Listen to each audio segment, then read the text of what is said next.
Johnny Merrill, and once again joined by a member of the Grassroot Institute of Hawaii, grassrootinstitute.org for more on that. It's Ted Kafalis, Director of Strategic Campaigns with Grassroot Institute of Hawaii. Good Sunday morning to you, Ted. Hey, good morning, Johnny. Thanks for having me. It's always a pleasure to speak with you. Well, you had an important discussion, and I just wanted to amplify that once again on our 5 stations. It's about housing, which is very, very important. You guys touch on that a lot, but this is church properties, making that available to make housing, I guess, more accessible. And you recently spoke to Reverend Joshua Hayashi to discuss how church properties could be leveraged to alleviate Hawaii's housing shortage. So with that, to start off, help our listeners understand, Ted, just how many state and city approvals do you typically need to build housing on a church's property? Yeah, well, Hawaii has some of the most burdensome housing regulations in the nation. On average, it takes a little over 10 years for home builders to turn a piece of land into a house. And sometimes that means it takes even longer. There's about 6 layers of housing regulation in Hawaii. You have the State Land Use Commission, the island plans, the community plans, county zoning, historic districts, and special management areas. And to be quite honest, that's a lot of layers to have to get through for someone to build a house. Everyone wants to point fingers at somebody else for driving up home prices, things like foreign or mainland buyers, empty homes, short-term rentals. And, I'm not saying that those things don't have any impact on prices, but they're used as kind of a sort of boogeyman that ultimately takes our eyes off the ball. These strict rules and regulations are the main reason why Hawaii has the highest median home prices in the nation, because we've severely limited the supply of housing. Johnny, in economics, there's a law of supply and demand. And rather than trying to focus on limiting the demand side, we need to do more to focus on increasing on the supply side. The State House of Reps here in Hawaii they're actually convening multiple working groups in response to the Lahaina fires. And the Housing and Shelter Working Group just met on Friday. And one of their main recommendations is actually to reduce a lot of these zoning and regulatory barriers. So we're glad that a lot of our elected officials are starting to understand the impact of some of these rules and regulations. Yeah, it sure does seem like they are. Ted, how difficult is it for churches to navigate all the necessary permitting and zoning approvals or something like this? Well, I mentioned the 6 layers earlier, and it is no different for churches, synagogues, and other nonprofit organizations to build housing. First of all, you have to consider most churches would be labeled historic. And that means they would fall under the State Historic Preservation Department's rules because they're over 50 years old. That also means construction requires specific work. So that's a huge hurdle. Another thing to consider with religious properties is a lot of times they have graves on them. So there's really nothing that can be done with those properties. But that is to say that not all churches have these challenges. I guess one question we have to ask ourselves is, should we subject these churches to the same rules as a typical developer? Keep in mind, Johnny, these are nonprofits that have been part of our communities for, a lot of times like 200 years.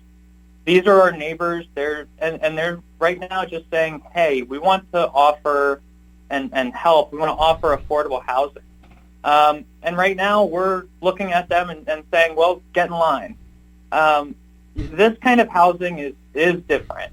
And so we have to really shift our mindset as a state, understand that this is not some get-rich-quick scheme for churches. Churches are not professional developers, and they don't want to be.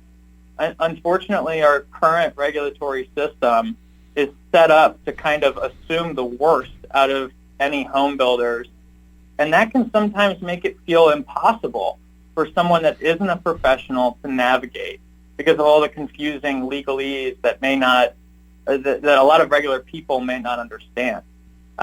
So we need to really try to figure out how to get out of the way of groups that truly want to just help. Yeah. Ted Kofalis from the Grassroot Institute of Hawaii, grassrootinstitute.org, for the paper on this if you want to read into this further. A lot of churches and community groups might not have a lot of cash available, Ted, to build housing. How do these regulatory delays affect a proposed housing project? Well, regardless of what kind of housing project it is, any sort of delay is going to increase the cost, either for the builder or for the buyer. Now, churches may be doing this out of the goodness of their heart, but they also aren't stupid. So if delays are going to increase the cost, and maybe that means that they don't move forward. One thing to keep in mind is that a lot of churches are in real financial distress as membership numbers are continuing to decline. And that's not just in Hawaii, that's across the country. So they don't have the big pockets that a professional developer might. And so in order for things to be able to happen, we need to make it easier for these nonprofits to build affordable workforce housing. For example, it would potentially take years to get through. I mentioned the State Historic Preservation Department. That's just one layer. And, as the old saying goes, time is money, and that holds true with housing. When you look at the median price of a home back in 2019, that was at under $800,000. And today, as most people know, our median home price is around $1 million. So in just 4 short years, home prices have gone up around $200,000. And that's a huge spike, and it shows you how a delay can really add to your costs between labor, building materials, and so forth. Yeah. Have any churches, Ted, decided against building housing because of the uncertainty associated with the state and the city, the approval process? I can see that can be really burdensome. Yeah, so you mentioned it earlier. I had an opportunity to speak with Reverend Joshua Hayashi on our Hawaii Think Tech broadcast. And Josh works as the CEO for Mission Management Company. That's an organization that's really committed to helping these kinds of projects succeed and get across the finish line.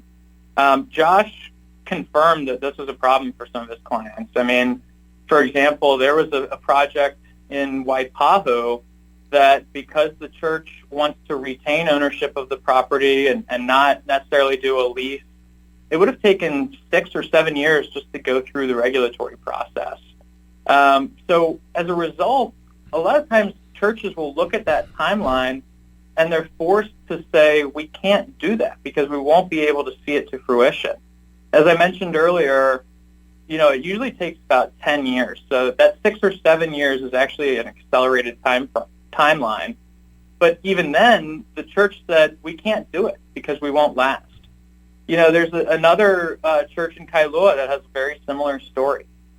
And it's a real shame that we don't allow more of these projects because of the potential for affordable housing in our city centers. All too often, we typically build affordable housing outside of the city center. I'm talking about like in Waiwa or whatnot. But churches are in some of the most prime locations, and that's a huge gift that we need to take advantage of. We have an opportunity to make this a community again, and the church can really be at the center of it.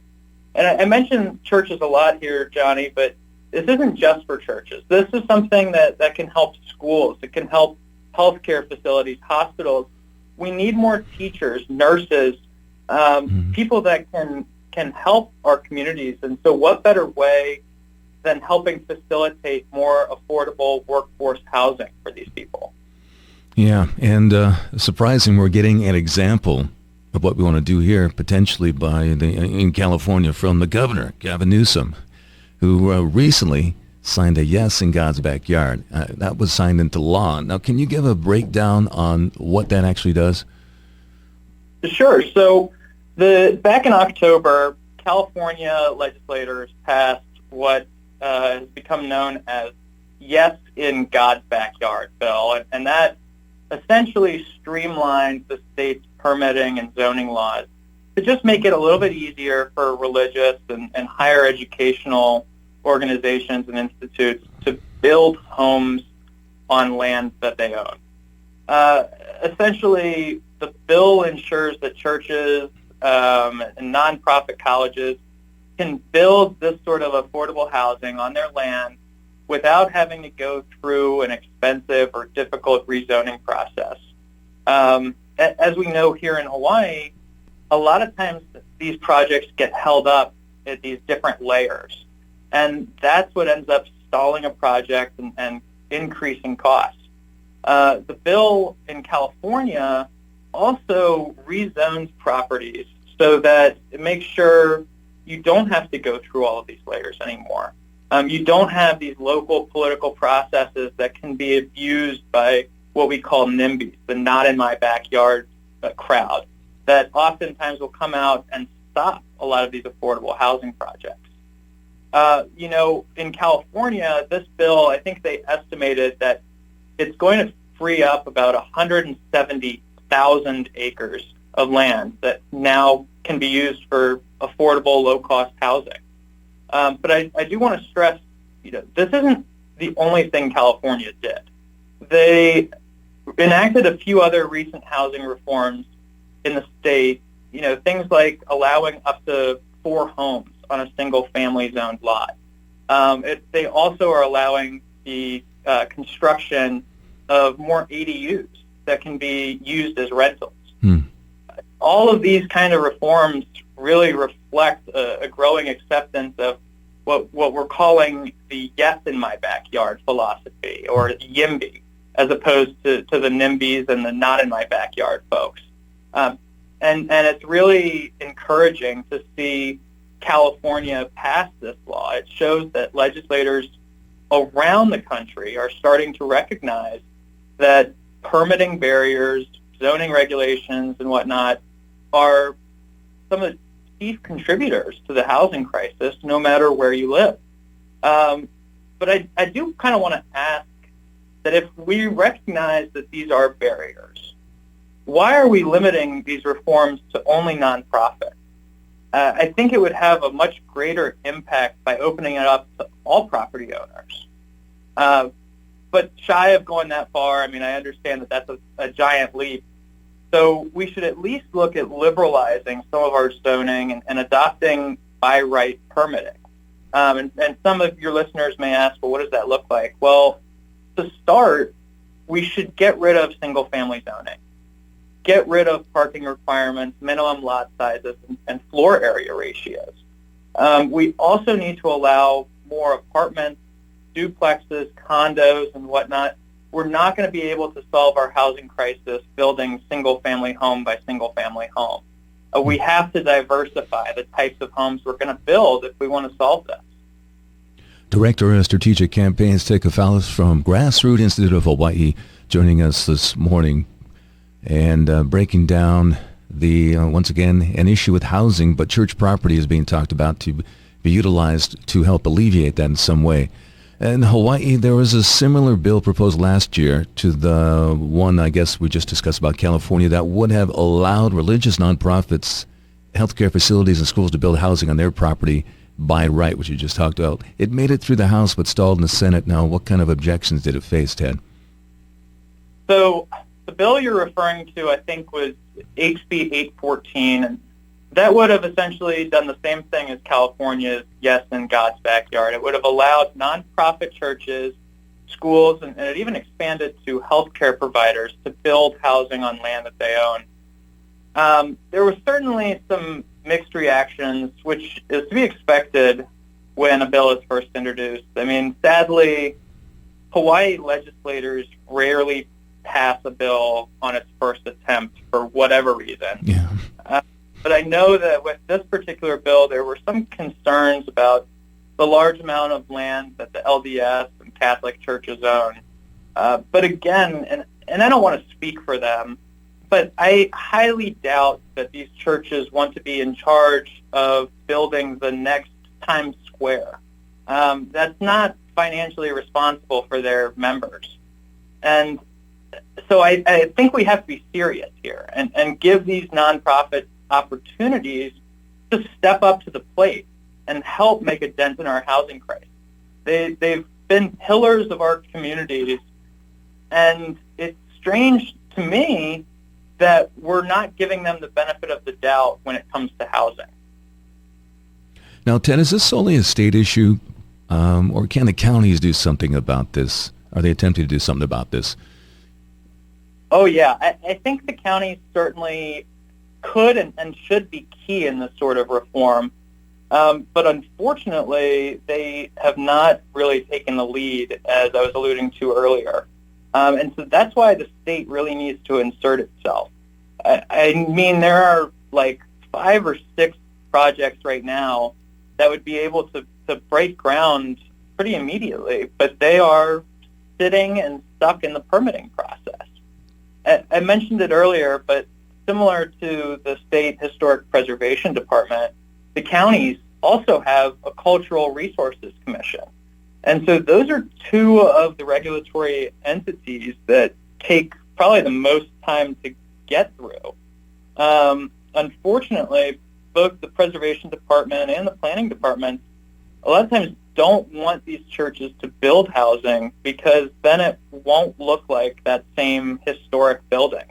But that's kind of ironic because if we don't allow churches to figure out how to best use their property, we're going to see a lot of them start to be left abandoned like we're seeing with churches on the mainland. And so I know it seems kind of hard to comprehend for some folks here, but you know, there are 6,000-7,000 churches that are closing their doors every single year on the mainland.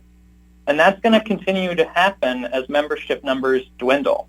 So in my mind, let's allow charitable organizations to do what they do best, and that is serve those in need. All right, Ted. I've heard, and I actually also read into the piece of their Grassroots Institute of Hawaii about the project where a church on Maui wants to put up temporary shelters on their land. Now, what are the prospects on that or for that? And once again, the article is available at grassrootsinstitute.org. Yeah. It's called the Ohana Hope Village, and so it's a nonprofit family life center, and the King's Cathedral in Kahului, they're actually partnering to put up about 85 modular homes on 10 acres of the church's land. And the King's Cathedral land is actually zoned agricultural, which typically only allows 2 houses on 2 acres. So that would have limited the project to just 10 homes. But because the emergency proclamation is in place after the wildfires, Ohana Hope Village was able to get an exemption. I think the project is actually in the process of getting a temporary structures permit right now. But in normal circumstances, a housing project like this would have to go through a time-intensive process like I've already outlined and undergo a public hearing a lot of times just to get these permits. And after submitting documentation and paying impact fees, there's no guarantee your project's going to pass the commission. Let's say a few of those NIMBYs that I mentioned earlier, if they come out in opposition, your project could be hanging by a thread. So, I do want to note, though, that the Ohana Hope Village homes are being used to provide temporary shelter for Lahaina residents displaced by the wildfires. And they're planning to offer these homes rent-free to families. So again, I think we need to stop assuming the worst when it comes to development, especially when it comes from our community partners that have been in our neighborhoods and with us for years. All right, Ted, is there anything else you'd like to add as we finish things up here on this Sunday? Thanks again for joining us here. Well, I always preach this when I'm with you, Johnny, but I hope your listeners will continue to get involved. We are truly in a housing crisis, and we are in a fight for our lives to stay here on the island that we love and call home. Oftentimes, a few NIMBYs can come out and kill a project, but we have an opportunity to band together. and show our legislators that this is something that we want. And I hope that if you agree, you'll make it a point to reach out to your legislators and let them know. It really does make a difference. And I can assure you that your elected officials do want to hear from people like you, whether it's an email, a call, or an in-person meeting.